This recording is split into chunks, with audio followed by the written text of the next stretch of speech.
Imagine you're holding like the ultimate secret to life and death right in your head. Right. A truth that's so powerful and just so fundamentally reality altering that truly understanding it frees you from all suffering, like forever. Which is quite the promise. Oh, absolutely.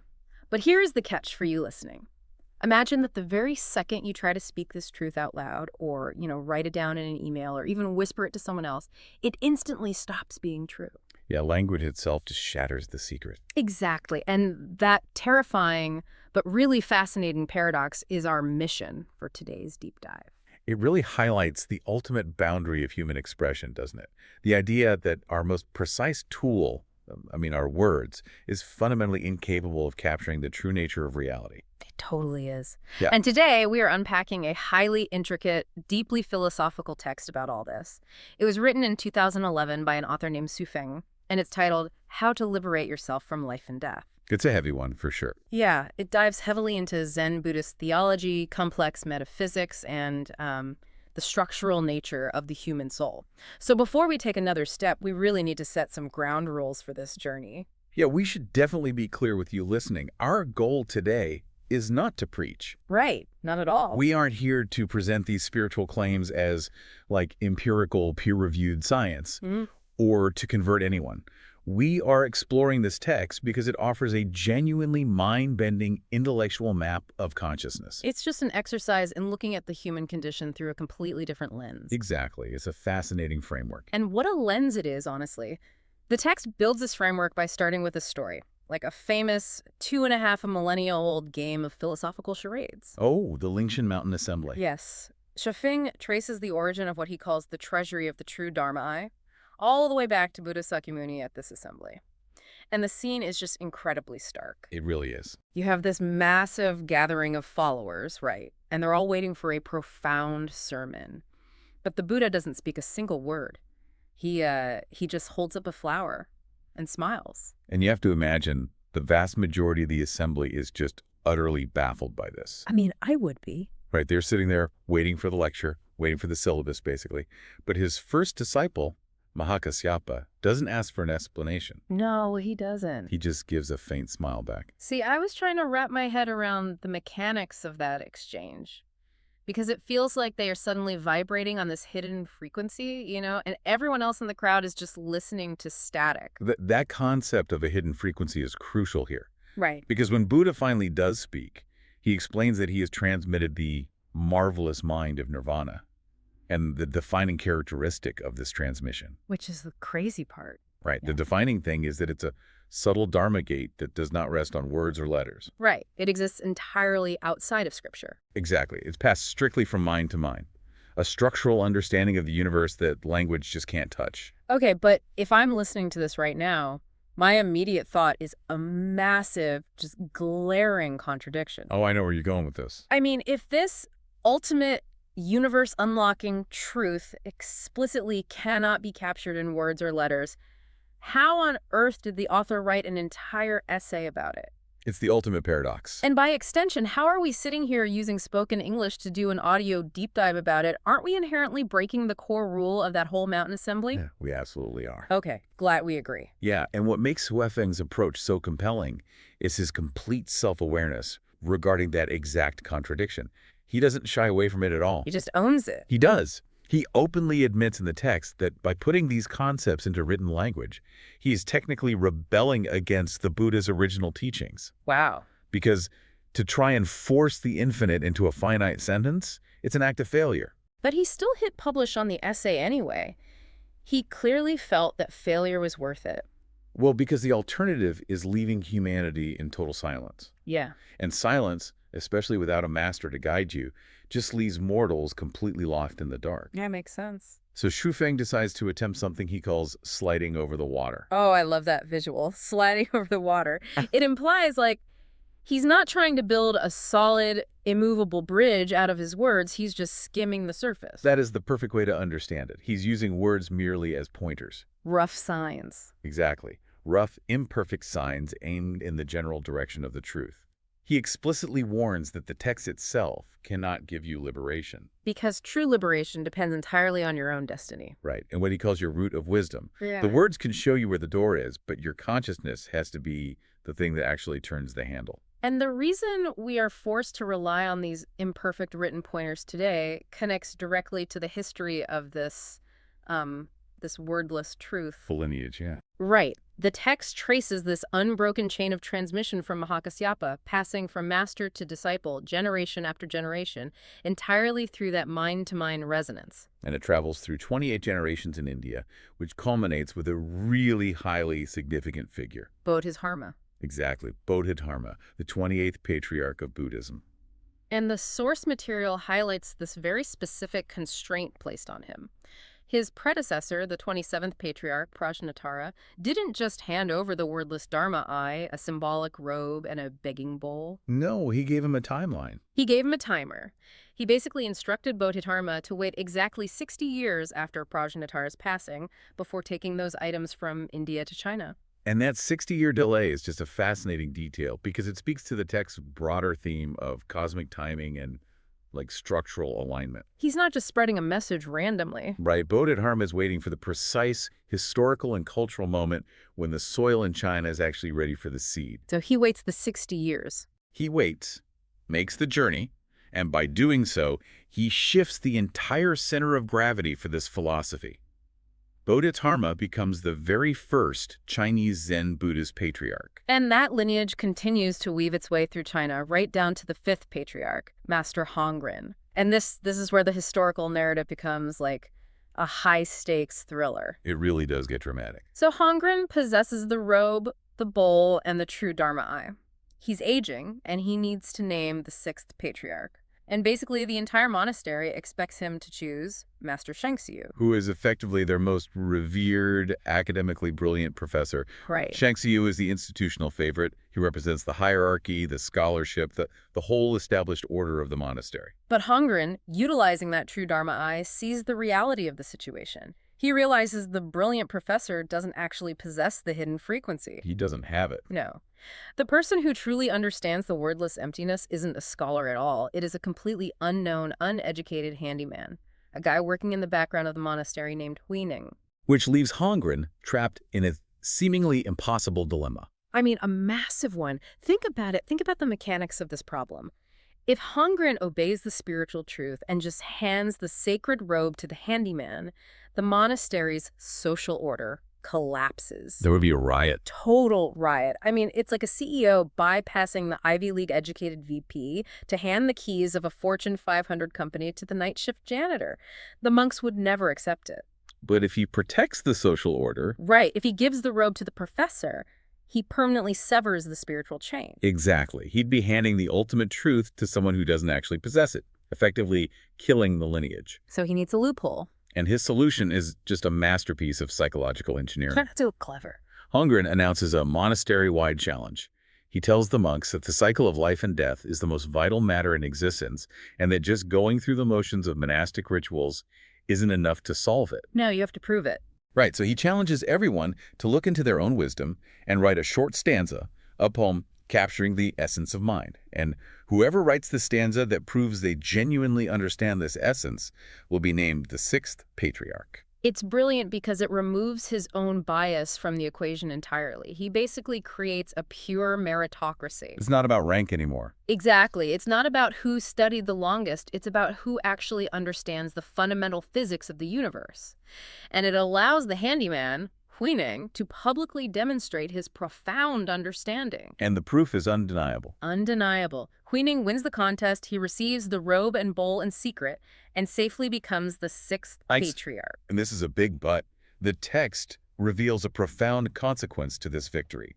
Huining is the 6th patriarch, but he's also the final patriarch. Yeah, the physical chain snaps. After him, the robe, the begging bowl, and that formal master-to-disciple transmission of the true Dharma eye.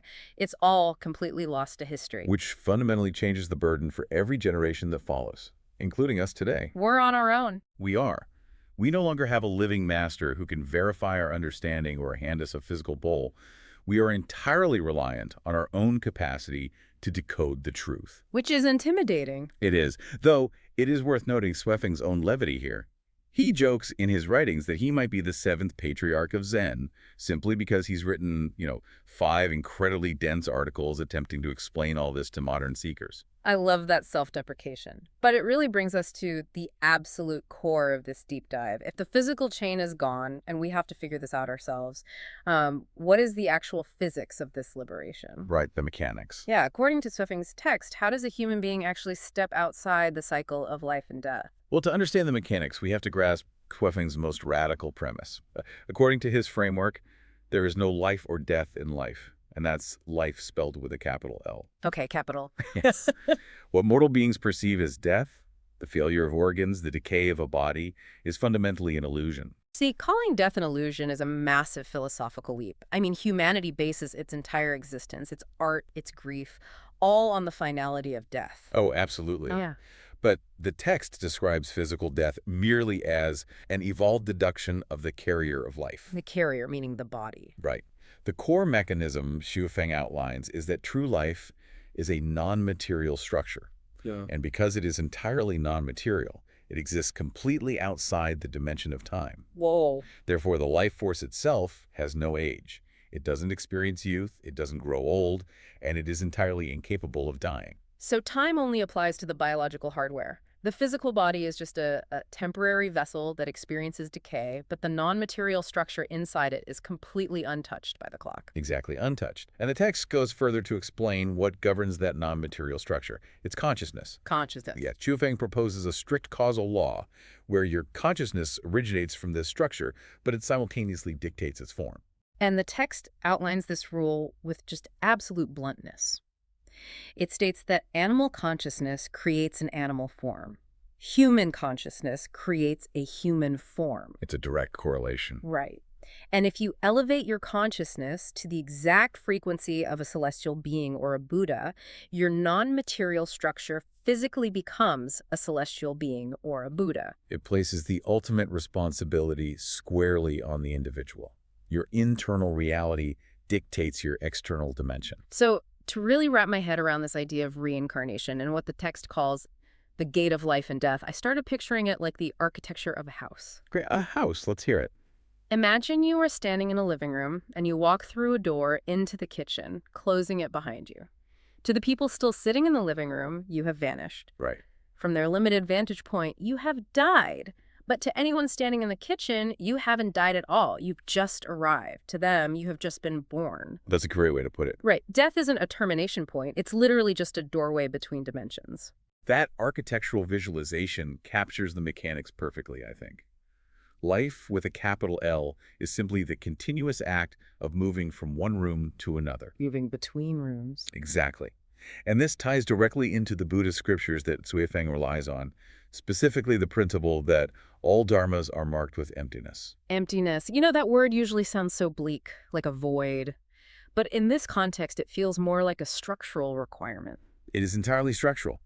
In this framework, emptiness means recognizing that the furniture in the living room isn't your true self. Ah, right. The text states that in this emptiness, there is no decay, no extinction, no forms, and no feelings. It strips away the false assumption that you're a physical vessel, your emotions, and your material possessions are who you are. So to attain nirvana, to achieve liberation, is to deeply fundamentally realize this emptiness. Yes. Once you accept that the physical form's empty, you stop trembling in terror at the door to the kitchen. And this brings up a massive practical roadblock for anyone listening. Let's hear the roadblock. If it is just a house, if life and death are merely an illusion and we are just walking through doorways, why is humanity in so much agony? Right. Why are we so paralyzed by grief and the fear of mortality? If the mechanics are this straightforward, why is it so incredibly difficult to just walk through the door? Xu points to a very specific biological flaw here. He argues that we are trapped because we rely on our fleshy eyes and mortal stalks. Fleshy eyes, that is such a wonderfully visceral phrase. It really highlights the severe limitations of our biological hardware. Yeah. Our fleshy eyes are only calibrated to see the living room. They can't see the kitchen. Exactly. They physically cannot process higher dimensional spaces. And because humans are deeply conditioned to only believe what our sensory organs can verify, we remain profoundly skeptical of the kitchen. We demand empirical sensory proof of the next dimension before we are willing to let go of this one. And because we can't get it, we just panic. Precisely. And that panic, that skepticism, it generates psychological roadblocks. The text outlines 5 specific hindrances that lock mortals in this cycle of suffering. The 5 hindrances. Yes. Greed, anger, ignorance, arrogance, and suspicion. Now, when I first looked at that list, I assumed they were just standard ethical guidelines like be a good person, don't be greedy, etc. Sure, most people would assume that. But Xu Feng's definitions of the psychology behind these hindrances are entirely unique. Take ignorance, for example. In normal conversation, calling someone ignorant just means they lack data, like they haven't read the right books. But Shuofeng defines ignorance as a highly active, destructive state of mind. He defines it specifically as the deeply held belief that you are always right and never wrong. Which completely flips the concept. It's not a lack of education. It's the ultimate form of closed-mindedness. Exactly. It is the absolute refusal to admit that your fleshy eyes might be feeding you a flawed perception of reality. Because if you are entirely convinced that your limited sensory experience is the absolute 100% totality of the universe, you're suffering from ignorance. You leave no structural room for the invisible truth to exist. And he does something really similar with suspicion. Today, we generally celebrate suspicion. We call it critical thinking, right? We encourage people to be skeptical of unproven claims. We do, but Shuofeng frames suspicion as a paralyzing hindrance. Yeah, he does. But he qualifies it carefully. He defines this specific type of suspicion as being full of doubts to the point of refusing to face facts. It stops being a search for truth and becomes this hypocritical, self-deceiving armor. It's an ego defense. It's doubting the doorway exists simply because you want to feel like the smartest person in the living room. You deceive yourself just to protect your own worldview. And if we look at the remaining 3 hindrances, they all function as anchors, keeping you trapped in that illusion. Let's go through them. So, greed is defined as a self-interested obsession with possessing more. In your analogy, it's desperately trying to hoard all the furniture in the living room, completely ignoring the fact that none of it fits through the doorway. You can't take the couch into the kitchen. You cannot. Then there's anger, which is characterized by detesting, blaming, and envying others. It binds your consciousness entirely to interpersonal material world drama. Right. And finally, arrogance. Shuofeng defines this not just as vanity, but as a sense of self-importance combined with a distinct lack of a cherishing, gracious heart. A lack of a cherishing heart. See, that implies that arrogance isolates you. It does. Because if you don't cherish the world around you, you fail to see the interconnected non-material structure of life. You get obsessed with the illusion of your own separate physical self. And dismantling these 5 hindrances is the core requirement for liberation. Shuofeng notes that the theory is incredibly simple, but the actual practice, the daily work of tearing down your own ego structure and overriding your fleshy eyes, is basically the hardest thing a human being can do. It's just a massive, sweeping journey. I mean, we started with a wordless smile between a teacher and a student. Right. We watched a monastery nearly collapse because a handyman understood the invisible physics of the universe better than a professor. And we arrive at the realization that our terror of death is just a byproduct of biological limits and our own arrogant refusal to let go of the furniture. It is a profound map. But Shuofeng leaves the reader with a very stark, very specific warning at the end of the text. Yeah, the warning. He cautions that even if you manage to overcome the 5 hindrances, and even if you shatter the illusion and free yourself from the fear of life and death, you still bear the ultimate responsibility. You must know exactly where you are going when you cross that threshold. Because of that core mechanical rule we talked about. Consciousness dictates form. You are the one steering the non-material structure. Yes. The text warns that if you walk through the gate and your consciousness is aligned with the lower world, your resulting existence will be miserable. So liberation isn't a free pass. No. Liberation from fear does not automatically guarantee a benevolent destination. Your consciousness must be actively elevated, actively purified to navigate toward a higher state of being. You have to know the frequency of the room you want to enter before you turn the handle. That is an incredibly heavy responsibility to drop on the reader at the very end of the manual. It really is. Which leaves me with a final, slightly provocative thought for you to mull over as we wrap up our deep dive today. Bringing us all the way back to the Lingshan Mountain Assembly. Exactly. Think about this. If the ultimate universe-unlocking truth of existence truly, fundamentally cannot be captured in words or letters, is our deeply human obsession with analyzing, debating, and studying enlightenment the very thing keeping us trapped? Oh, wow. By constantly reading texts, writing essays, and yeah, even listening to deep dives like this one. Are we just stacking more and more words in front of the door, completely drowning out the silent frequency we actually need to hear?